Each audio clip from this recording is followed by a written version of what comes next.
అర్జున్ చక్రవర్తి అనే మూవీ చూశాను భయ్య, చాలా బాగుంది. స్పోర్ట్స్ గురించి ఒక అద్భుతమైన సినిమా అనుకోవచ్చు. సినిమా అయితే వేరే లెవెల్. ఫస్ట్ హాఫ్ అయితే మామూలుగా లేదు. ఫస్ట్ ఆఫ్ ఆల్ ఈ సినిమా ఇంత సక్సెస్ కానికి మెయిన్ గా కారణం ఏంటంటే డైరెక్టర్ గారు విక్రాంత్ గారి గురించి మాట్లాడుకోవాలి. విక్రాంత్ గారు ఈ స్టోరీ ఎలా ఎంచుకురో ఏంటో తెలియదు, కానీ ఈ స్పోర్ట్స్ కి సంబంధించి చాలా తక్కువ సినిమాలు వస్తాయి. సినిమా అయితే చాలా బాగుంది భయ్య. అసలు ఫస్ట్ హాఫ్ అంతా ఒకే అనుకుంటే సెకండ్ హాఫ్ సెంటిమెంట్ కానీ వేరే లెవెల్ అనిపిస్తుంది. ఆ కబడ్డీ సీన్స్ మాత్రం నిజంగా రియల్ గా కళ్ళ కట్టినట్టు చూపించారు భయ్య.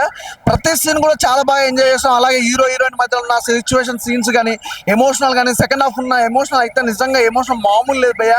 ఫుల్ సెంటిమెంట్ అనుకోవాలి. అలాగే నిజంగా అజయ్ ఘోష్ గారు అలాగే అజయ్ గారు బ్యాటింగ్ ఆర్టిస్టులు వీళ్ళ కాంబినేషన్ అయితే అదిరిపోయింది. హీరో గారి గురించి అయితే ఒకటే చెప్పాలి భయ్య, అసలు వేరే లెవెల్ అయ్యా. నిజంగా నెక్స్ట్ లెవెల్ హీరో అంటారు కదా, నెక్స్ట్ లెవెల్ హీరో అనమాట. ఆ సిక్స్ ప్యాక్ కానీ అసలు ఆ పర్ఫార్మెన్స్ కానీ అసలు ఆ పేదోడిగా నటించడం కానీ ఎవ్రీథింగ్ చాలా బాగా అనిపించింది. ఆ క్యారెక్టర్ తనలో ఇన్వాల్వ్ అయిపోయింది అనుకోవచ్చు. అసలు సినిమా మొత్తం ఒక లెవెల్ అనుకుంటే స్టోరీ భయ్య తమ్మున్న స్టోరీ స్పోర్ట్స్ గురించి అదిరిపోయింది.